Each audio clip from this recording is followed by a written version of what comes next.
Hello! അങ്ങനെ മൗനരാഗം പുതിയ പ്രൊമോയില് നമ്മുടെ നവീൻ വക്കിലെത്തുന്നുണ്ട് അല്ലേ? എന്നിട്ട് കിരണിനെയും നമ്മുടെ വേലുവിനെയും രതീഷിനെയൊക്കെ കണ്ട് സംസാരിക്കുന്നുണ്ട്. ശേഷം നമ്മുടെ നവീൻ വക്കീല് പറയുന്നുണ്ട് എപ്പിസോഡ് എൻഡിങ്ങില് ഇനി കോടതിയിലോട്ട് പോകും കേസ്. എസ്ഐ ഒരു യാതിക്കും അടുക്കുന്നില്ല എന്ന് പറയുന്നുണ്ട്. അതുപോലെ തന്നെ കോടതിയില് വാദവും പ്രതിവാദവും ഒക്കെ ആയിട്ട് പോകുന്നൊരു രംഗങ്ങളാണ് കൂട്ടുകാരെ നമുക്ക് പുതിയ പ്രൊമോയില് കാണുവാൻ സാധിച്ചതേ. അവിടെ എന്താണ് നടക്കുന്നത് എന്ന് വെച്ചാൽ നമ്മുടെ ജഡ്ജി ഇവർക്കെതിരെ ഒരു വിധി പറയുന്നുണ്ട്. അതായത് ഈ ഒരു കേസിലെ ഈ 3 പ്രതികളും ഇങ്ങനെ പോണം എന്നുള്ള രീതിയില് ആ ഒരു വിധി പറയുന്നുണ്ട്. പക്ഷെ ആ വിധി എന്താണെന്നുള്ളത് പ്രൊമോയില് കാണിക്കുന്നില്ല. ആ വിധി കേട്ടിട്ട് നമ്മുടെ രതീഷും, വേലുവും, കിരണും കൂടെ ഭയങ്കരമായിട്ട് ഞെട്ടി നിൽക്കുന്ന ഒരു രംഗങ്ങള് തന്നെയാണ് കൂട്ടുകാരെ നമുക്ക് കാണുവാൻ സാധിച്ചത്. എന്തായിരിക്കും നമ്മുടെ നവീൻ വക്കീലിന് ഇവരെ രക്ഷിക്കാൻ സാധിച്ചില്ലേ? എന്താണ് അവിടെ സംഭവിച്ചിട്ടുള്ളത് അല്ലേ കൂട്ടുകാരെ?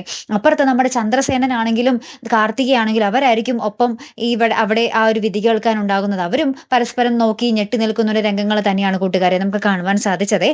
കാത്തിരിക്കാട്ടോ. അപ്പൊ അടുത്തൊരു വീഡിയോയുമായി വരുന്നത് വരയ്ക്കും ഗുഡ് ബൈ.